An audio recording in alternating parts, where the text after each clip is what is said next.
Hello friends, welcome back to On Location. Today here in Terrace for On Location, I have the honor of sitting down with one of the most respected artists and cultural leaders in Northwest British Columbia, master carver Stan Bevan. A Tahltan, Tlingit, Tsimshian artist, Stan's work is rooted in tradition, speaks powerfully to the present.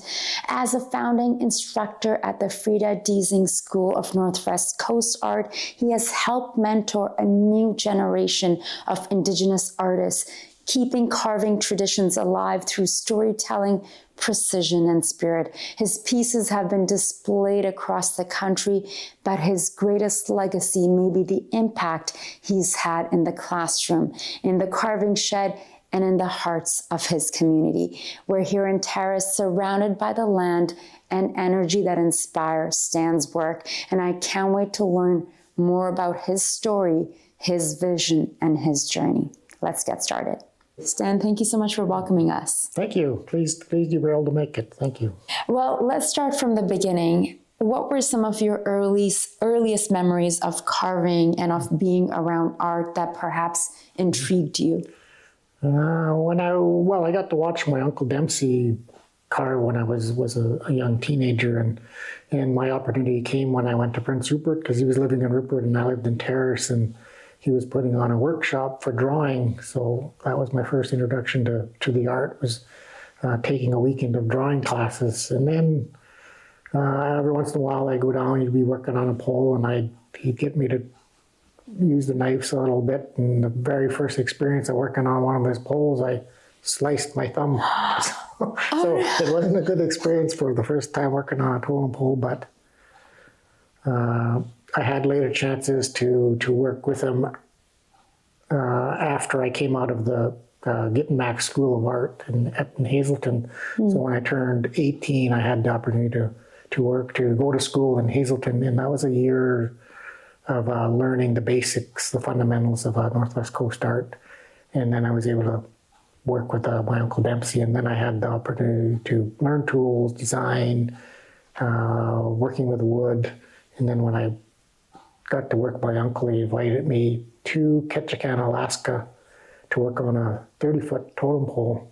So I spent something like 5 months working with him in Ketchikan, and that was my first experience in working as an artist. At that time, looking back at what I do now and what I did with him, I knew very little. So it's been quite a journey. And you had a great teacher, and something you were mentioning off camera, we were speaking earlier, is that this is your learning how you're meant to learn, like from your uncle on your mother's side. Can you share a bit more about that? And I'm sure the fact that it sounds like Dempsey took you under your wings and you were open and they're like inspired by the great Dempsey Bob. Yes. Well, that was the special thing about it, was that he was teaching me in a traditional way, because you're taught by your mother's brother.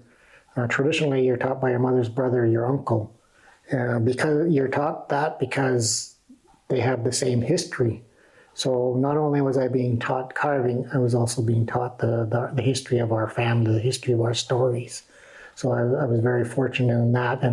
And having my uncle as a mentor, I've always had that connection to him because he's my uncle. And whenever I needed assistance on any of my projects, I always had my uncle to fall back on for helping me further my artistic career as an artist, because it's very difficult to be a young artist and be out there on your own. You always need somebody to ask questions about, somebody to get some criticism or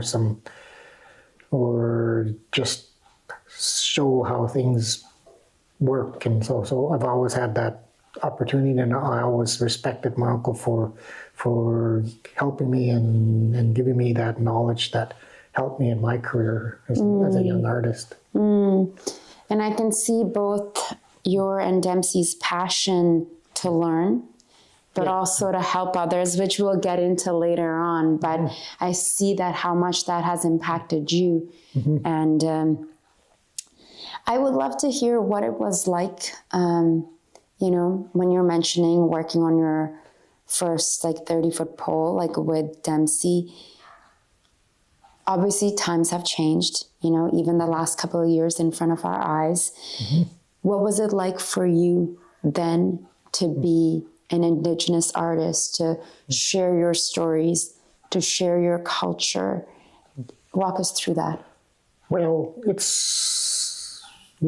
I grew up in Terrace, and I went to school with, there wasn't very many First Nations people in Terrace other than our community, Kitslass community and Kitsim community, but Kitslass was a small community. We had maybe 50 people altogether, including elders and children.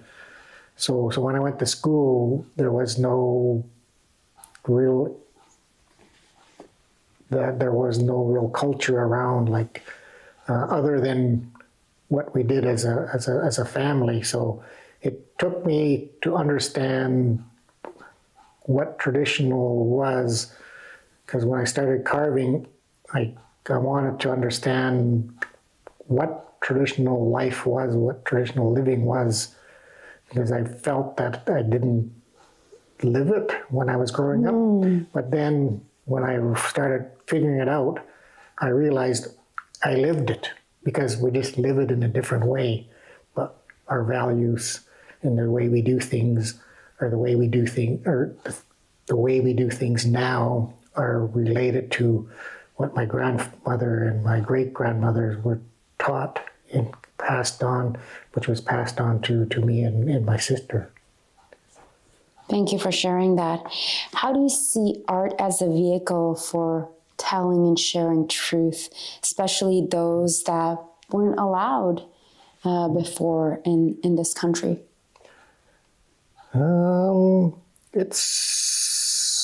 It's just, to me, you just have to do your best. And our art was a great art at one time, and it was taken away, and we lost a lot of that knowledge in the art. And to me, by doing your best and showing what the art really is my way of educating people that we do have a good culture. We are good people, and we have always had a strong culture, and by showing that, by showing it through what the art is. And art was never, it was very strong, but it was always fluent, it always grew, and continuing that, learning the fundamentals and understanding what it's all about, and then pushing it forward again. So that's how I feel, is by helping my culture, is by doing it properly and doing it as well as I can, and sharing it with everybody, and telling the stories that people want to be told. Because to me, my art, I've been very fortunate to be doing art for different areas in Terrace for different people. So traditional art is not me being an artist and saying I did this. It's about you telling that story that they want in the best way you can, so that they are proud of what they have, and that's what I believe traditional art was. You carve for other people, other clans, for them to show their face, their side of their history. And that's how I feel I've been carving over the last few years, is getting that opportunity to tell the story of other people in the best way I can. Thank you for sharing that. When you're carving, or perhaps you can take us back to one of your first few experiences of the poles and some of the work that you've done, do you feel something channeling beyond yourself? That energy of your family, your ancestors coming through, is that like a healing and meditative experience for you when you're whether doing this or creating like a 36-foot pole, like you did over the pandemic? That's probably why I do art, is because it is a healing. It's a calming thing, that's something that I enjoy doing, and when I'm very stressed, I carve faster. It's what my children say. But to me, I've seen it with many of the students that I've taught through this Freda Deasing School or through mentoring, that it is a calming and a healing thing, because they have that opportunity to direct their energy in different ways. So. Can you share about the Freda Deasing School and what that experience is like, working with students and then receiving that feedback, knowing you're impacting these people in big ways? Well, I'll start from the beginning, where I began teaching and working with my uncle. He was doing a lot of teaching, traveling Alaska, Yukon, through British Columbia, and teaching workshops, and he was getting to his career where he couldn't do all that anymore, so he got me to start teaching for him. So I had like 15 years of experience before the Freda Deasing School in traveling and teaching all over in some of Dempsey's positions that he had before. And we made this trip to New Zealand with the Maori, and they traveled us all over the New Zealand and brought us to schools and met senior artists and elders, and they gave us the grand tour of New Zealand and their art. And what I noticed was their schools. They had really strong traditional schools, and they were teaching their young.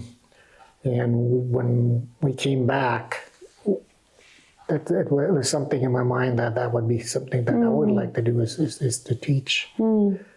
And the opportunity came up when it was at the time Northwest Community College, now Coast Mountain College. They wanted to start an art program, and they invited all the master artists from the area to meet and talk about starting a school. And after the meetings, it was they chose Dempsey and myself and Ken McNeil to start the school. So that's how we got started. And not knowing at the time, going into it, that it would be something that would continue on, because usually we teach a course 5-6 months and then we're off back to work.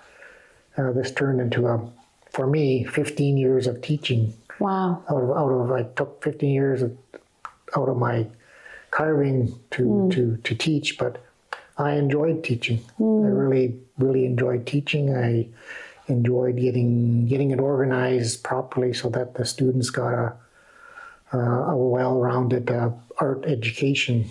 And the school is modeled after what it is. It teaches the art, but it's really what it's all about is teaching to be an artist. So everything involved being an artist is in that school. So you're not just learning to design and carve and make tools. You're learning to go to galleries. You're learning to have exhibits. You're learning to go to museums and study. You're learning to speak with other artists. You're learning to public speak. You're learning to talk in exhibits. And so it's everything that's involved in an artist.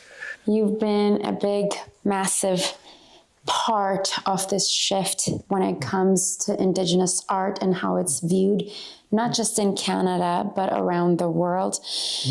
From a time when it was overlooked or stolen to now being honored in galleries and institutions around the world.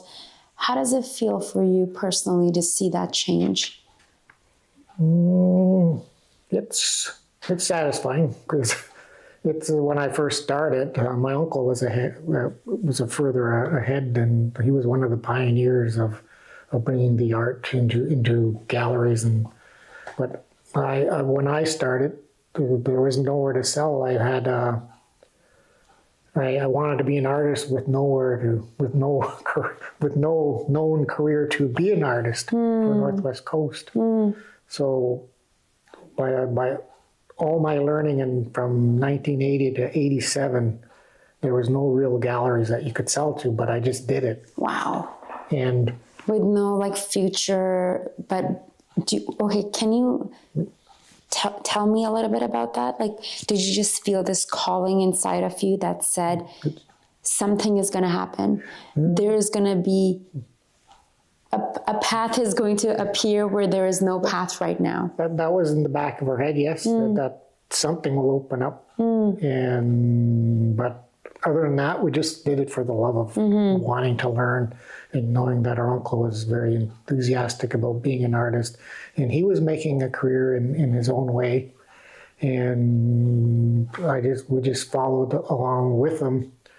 And because I never had any real work in my life. I never got a job other than part-time jobs just to keep my carving going.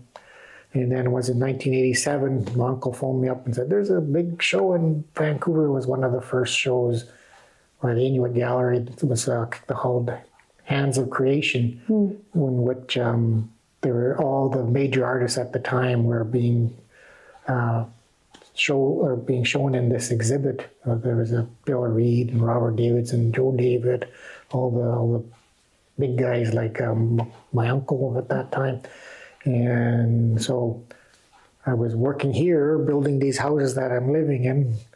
I just started and I was scraping cement and got the phone call and they said, no, I'm quitting. I'm going back to carving. Went back to carving and my career began when I got into that exhibit. So it's not luck. It's being prepared for that opportunity. And that's what my early learning and continuing of carving and learning and carving and learning came to that opportunity. If I didn't carve and learn, I would not be in that position to be in that opportunity. So and then from there our careers took off. Me and Ken, we were able to get into this gallery, and then from the gallery we got commissions, we got totem poles, we got so it was just and teaching opportunities. So it led to a lot of different areas, from just getting ready and being ready for when something did arrive. Thank you for sharing that. That's beautiful. When you're carving, walk us through that, because you're working on this piece right here.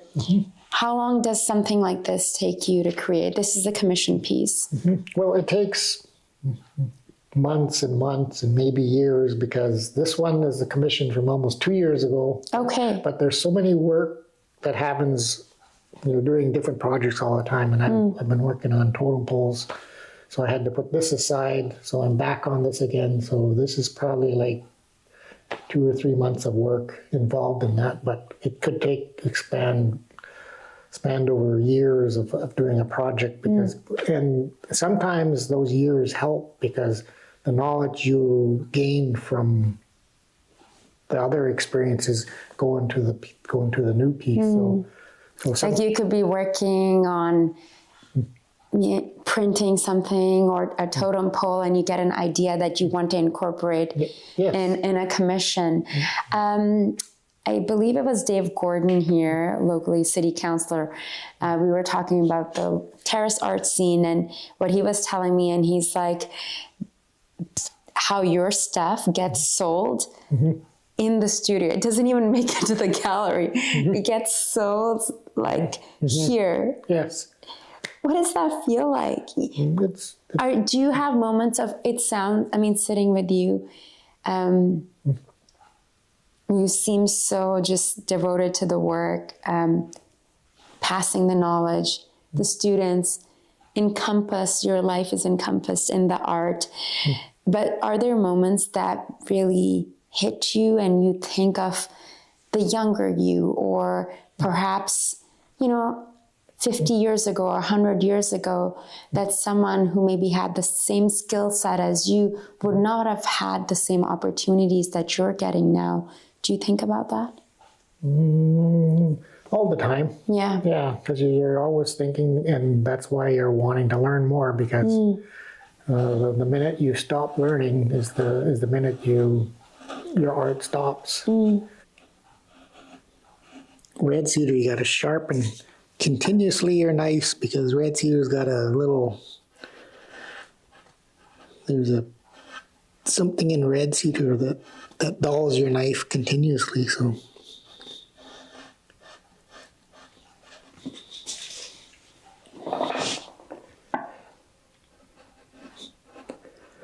that's why I like using Japanese tools on red cedar, because it's Japanese tools have a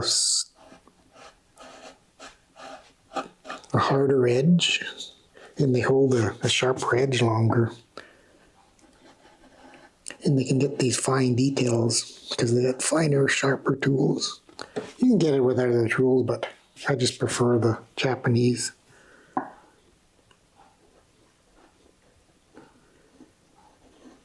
When I was in Japan, I met I call him a grandmaster, because he had like 60 assistants. And he worked on one of the biggest wooden Buddhas there. I didn't see the sculpture, but he showed me photos, and then I found it on YouTube of him making it. I got to see his assistants, some of them carving, some of them sharpening tools, some of their bigger works in progress. So it was quite an experience. And on that same trip, I got to meet a national award-winning printmaker. So a lot of that stayed with me. And so I think a lot of the stuff I do now comes from like experiences on trips that I've traveled. Like teaching was one of the areas that inspired me to teach in Terrace, was seeing the Maori in New Zealand and how dedicated they were to their schools. We're a long ways off because they have their own university level art schools where they give out their own masters and degrees. But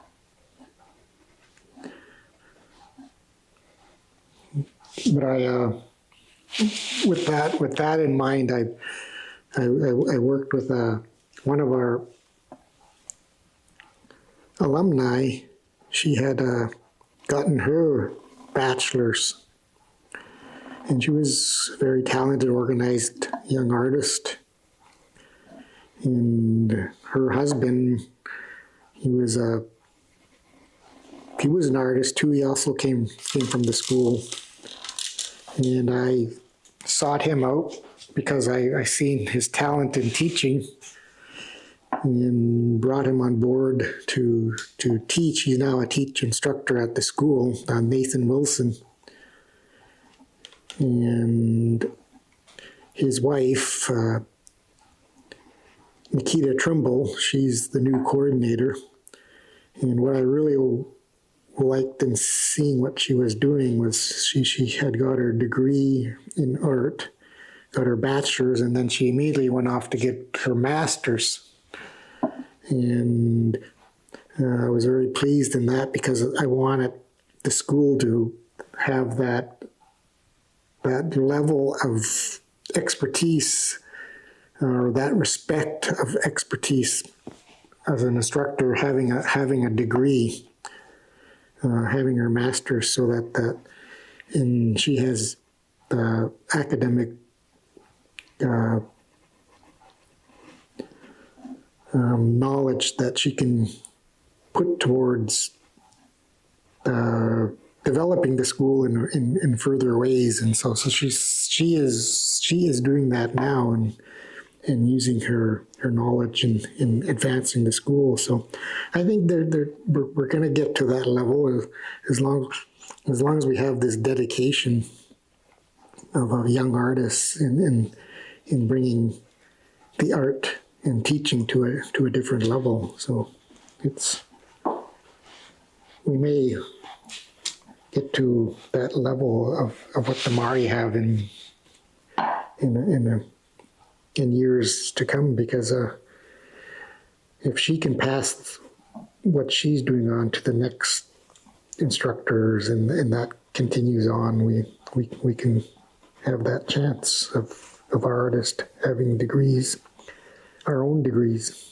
So I would love to hear from you in your own words, the advice that you would give to young artists wanting to get into your profession or any kind of profession, to Indigenous artists watching right now. For First Nations art, the most important thing is the fundamentals. That's what the school teaches, fundamentals. You got to learn the basics of designing, you got to learn the basics of painting, you got to learn the basics of knives, carving, techniques of wood, and then go on and study the old and understand how important that is before you start creating, because if you try to create too soon, you lose that fundamentals, and the art connects to the fundamentals of who we are. And if you can learn that well, and it takes years. It takes years of learning. Mostly you have to do a lot. There's a lot of work that you have to do. You can't do it in a few pieces. You can't do it in a couple of years at school. You have to go on and just keep carving, drawing, designing. It's just a lot of hard work. And the way you're going to learn is by doing all that hard work. And then you'll get to a level to where you can understand and see and create in your own ideas and bring it and have your own style and bring your own.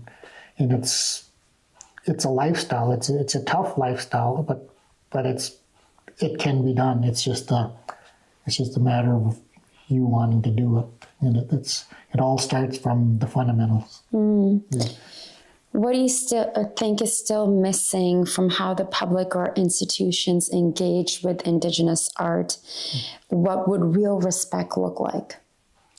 Our work being accepted in universities, because it's the knowledge that a lot of carvers have is like having a doctorate. There's so much work that's involved in getting to a certain level that there's the knowledge you have to have. And it's slowly getting there, but it's still a long ways away from being accepted. We may have to create our own universities or to teach the art. Not only carving, a lot of the areas in our culture have vast knowledges that can be learned over many years. And that's one thing I'd like to see eventually, is that they become like a university and accepted as a proper way of learning and understanding that because our art is always seen as museum work, and it's not seen as